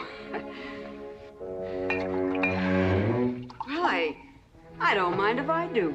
Good. Can't walk on one leg. Oh, I didn't mean to be vulgar, ma'am. Can't walk one limb. It's all right. Sounds silly. Only a bird can walk on a limb. You know my wife? Her name's Kate. She insists on being called Catherine. Do you know her? Of course, Mr. McClintock, and that's what I wanted to talk Well, to you. she thinks that Cuthbert H. Humphrey is panting for her like a bull buffalo at the first green up of spring. But what Cuthbert is panting for is my money. Don't make me feel like I'm drinking alone, ma'am. Very well, Mr. McClintock, if you insist. Down the hatch. Good.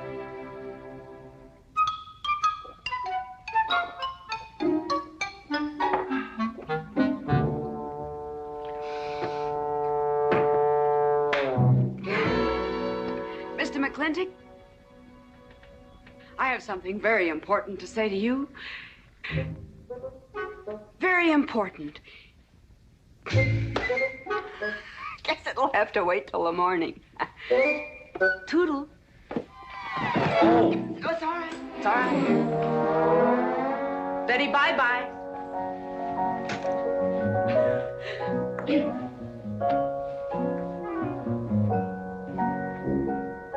Whoops. Oh. Mrs. Warren. Let me assist you. Very kind.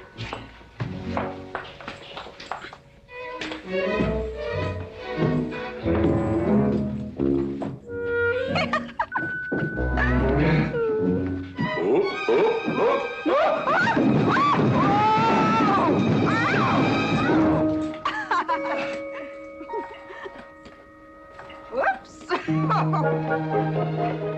What's going on here? Now, Catherine, are you going to believe what you see or what I tell you? Mrs. McClintock, hope you won't misunderstand. It's the first 100 women sitting on his lap that I misunderstood. Number 101 is quite simple. Now, G.W. McClintock, I have He's gone to sleep. Just when I know exactly what I want to say to him, he goes to sleep. I waited up to talk to Mr. McClintock. I wanted to tell him I was quitting. You see, Sheriff Lord has asked me to marry him, and... Oh, congratulations. I don't want to seem prudish, but if you are going to marry Sheriff Lord, it seems to me that you're sitting on the wrong man's lap.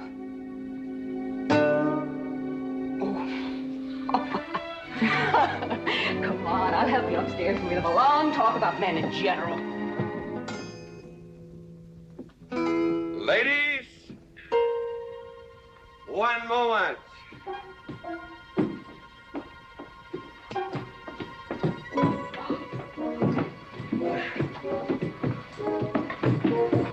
Oh!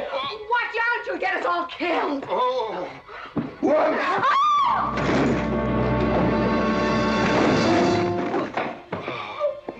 Wait a minute, ladies, till I catch my breath, and I'll get you up those stairs as sure as my name is George Washington McClintock.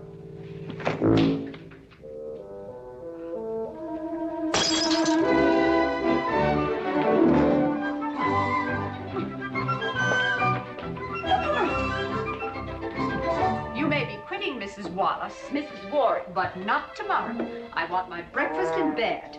I want to... I know, toast, lightly brown. Somebody sure put a knob on my skull. Here's Katie. I was speaking. Katie, why? There Mrs. Warren was there. Oh. And there you was there. Oh. And there that whiskey bottle was there. Oh. And Katie's temper being what Katie's temper is, well, there you are. Drago, old friend. Huh? My wife does not understand me. Why, she ain't different than any other man. Come on, I gotta get you upstairs. Get you ready for that big celebration tomorrow. What?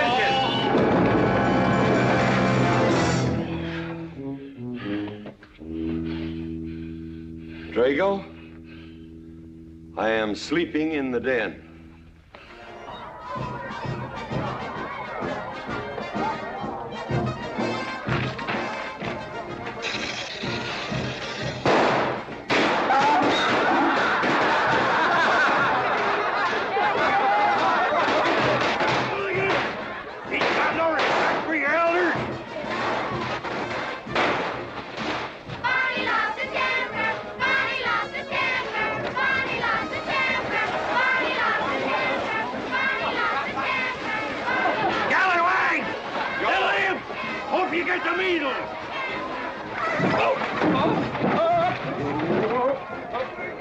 Come on, get him aboard. Is everybody ready? Man in number 5 needs a flank cinch. Get him one. Let us know when you're ready. Ladies and gentlemen, it is my honor to present to you the governor of our territory, Cuthbert H. Humphreys. Thank you, Mayor. My friends and citizens of this great territory, this is the 9th consecutive year. It has been my privilege and my pleasure to inaugurate the McClintock 4th of July celebration. Now, the first event will be the wild horse race. But before I fire this shot to start the event, I would like to say a few modest words regarding my stewardship of this great territory.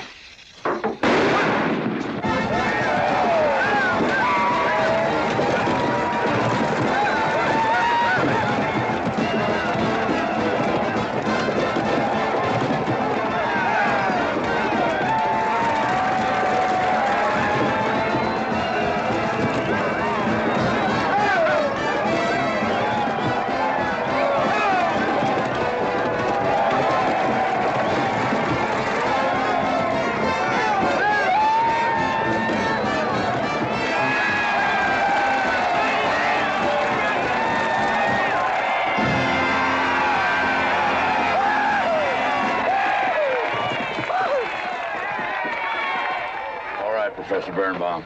Gentlemen. Sheriff, here's your horse. Come on, get them all lined up. Come here, King. Now, boys, you all know the rules. It's twice around the inside, once around the outside. First cowboy that hits that finish line without busting that egg is the winner. And I caution you boys about some of them eggs, because some of them eggs are last year's holdovers. All right, mount up.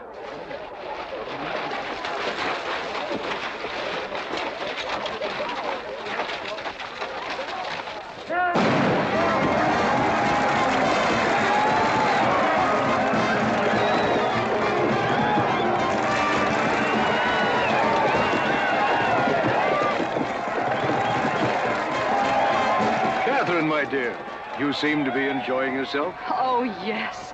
This is wonderful. It's the only thing I really do enjoy about this barbaric country, the 4th of July celebration. Well, Catherine, I've been here for 3 days. I haven't heard from you. Is anything wrong? Wrong?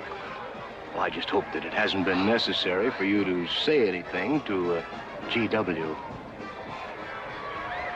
What are you talking about? Well, Catherine, you see, I'm in a rather delicate position, being governor of the territory and all. I just hope you haven't found it necessary to say anything about... About what? About you and me.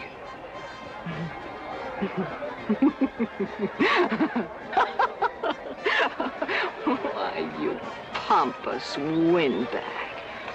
Do you think that you're the only man who's ever tried to play patty fingers with me, who's ever tried to lure me into the moonlight? Well, no, but I... Well, I'm a big girl and I can take care of myself. My husband knows it.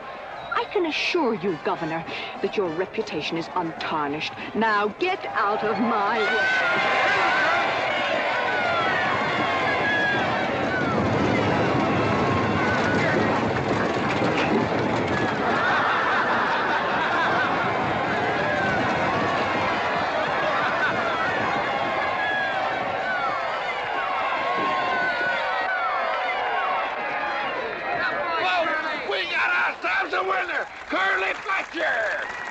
Mazel tov, Curly! Give me the egg. Disqualified. Here you go, Curly. GW, you'll never believe what happened over there. What? You smell of beer. Well, naturally, I'm drinking beer. Ladies and gentlemen, the next event will be a contest between the two bronco-busting champions of our territory. Remember the year I rode in that event? Wore your garters to hold up my sleeves? We had a bet, and I won it. George Washington McClintock, you are a very crude man. Well, I guess so, but that was a rough horse, like to jarred my insides loose. But it was worth it. 3 beers.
guess so.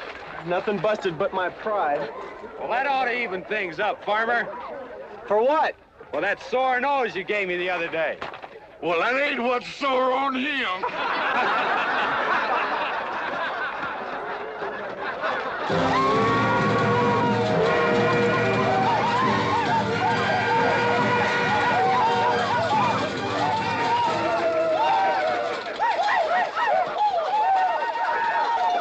The closing event is the cow pony race. The finish line is at the barbecue. So start meandering. Come on. Now, what is that, false courage? Why, you know a Douglas doesn't ever use a thing like that. I want you to get on that horse, get out in front, and stay out in front. I'll be out in front, Dad. All the way. Good boy. Now remember, stay out in front. That Agamemnon's a good horse.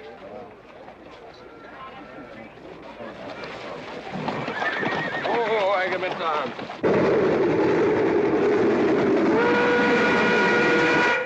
11:40 and she's on time. Oh,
Whose idea was this stunt? God doggone it, they're my real book.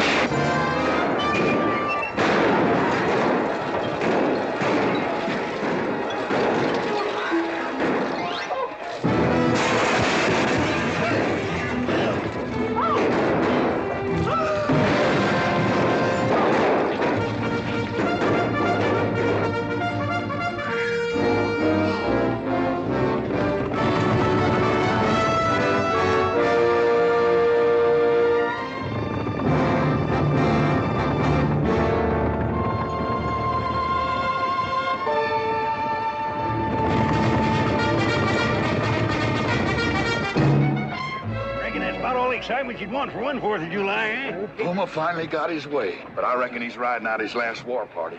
He won't get very far. But one thing still has me puzzled. Where did they get the guns? I was wondering the same thing. My kidney's been bothering me. Bunny? GW!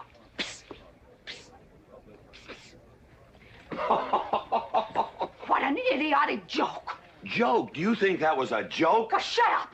Do you want everybody in town to see me? You look good in feathers. Oh! Deb, I think they've gone. Yeah. What are you going to do about it? What can I do? Nothing! Just like you've always done.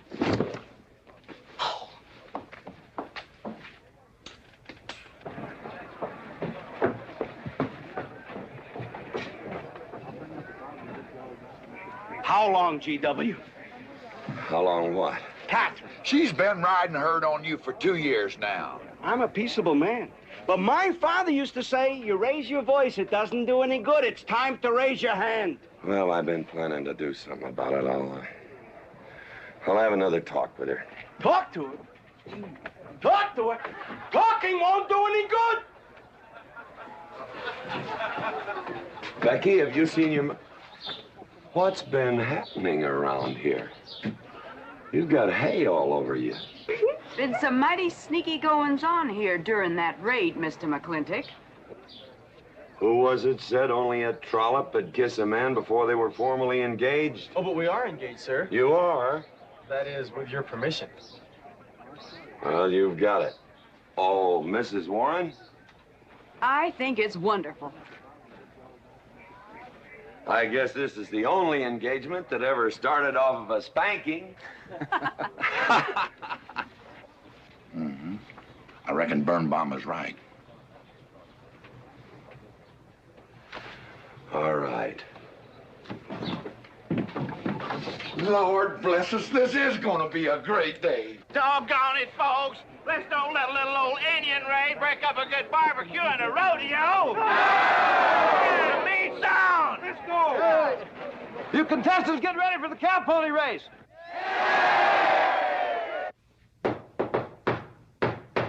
Who is it? It's me. Let me in. Not now. Right now. Are you insane? I want to talk to you. It'll have to wait. I've taken all I'm going to take from you. You are insane. You are going to tell me why you packed up, picked up, and walked out on me. 2 years ago, you remember, you came home from Denver with lipstick all over your car.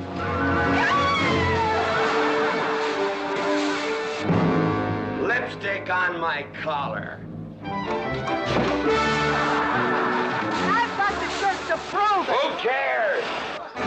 Why, you big...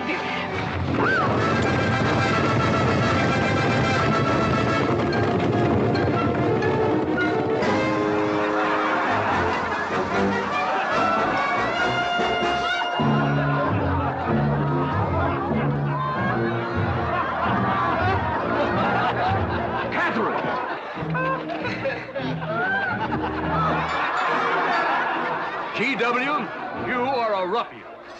Cuthbert, you are right.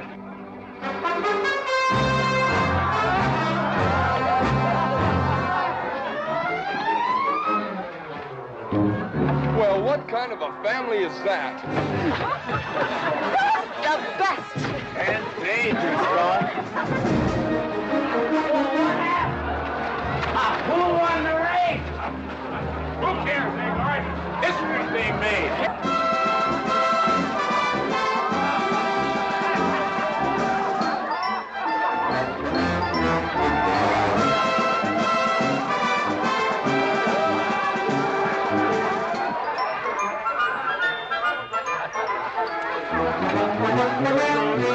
Yes, Reuben? I regret to inform you I've changed my mind about matrimony.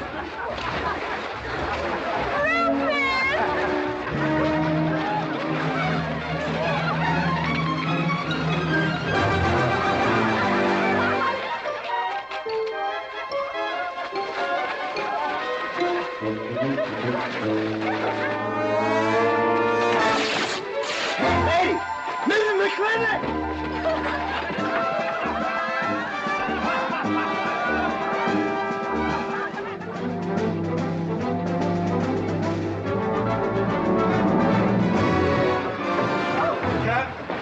Catherine!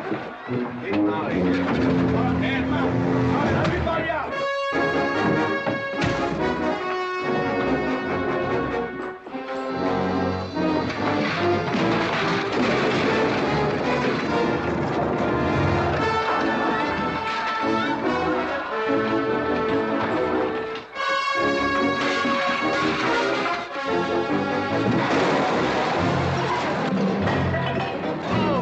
Looks like GW is buying out the whole store. I'm afraid you're right.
GW.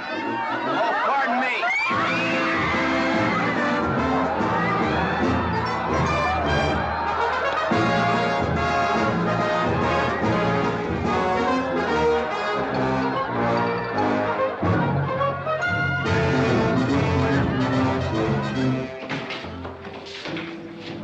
Mrs. McClintock, you setting a new style?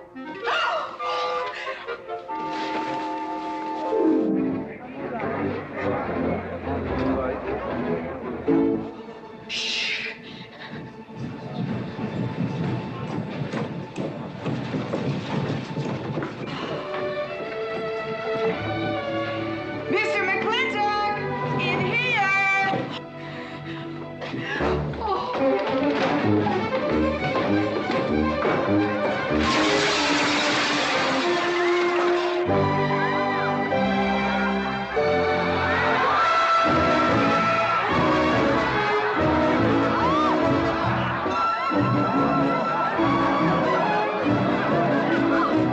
If I ever get through this humiliation, you'll rue the day you ever met me. Oh, belly aching, fight all you want. It won't do you any good. You've been digging those burrs into me for 2 years. Now you're gonna get your comeuppance. Thanks. My father would be proud of you. Now make him prouder.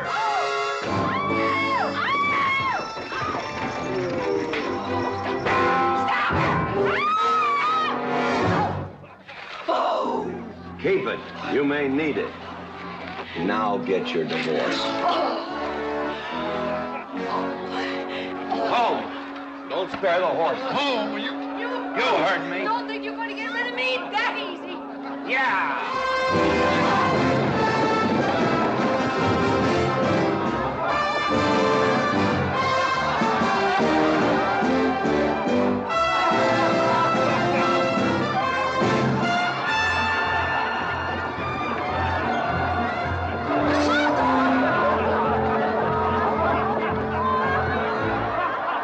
No more living in the capital? No.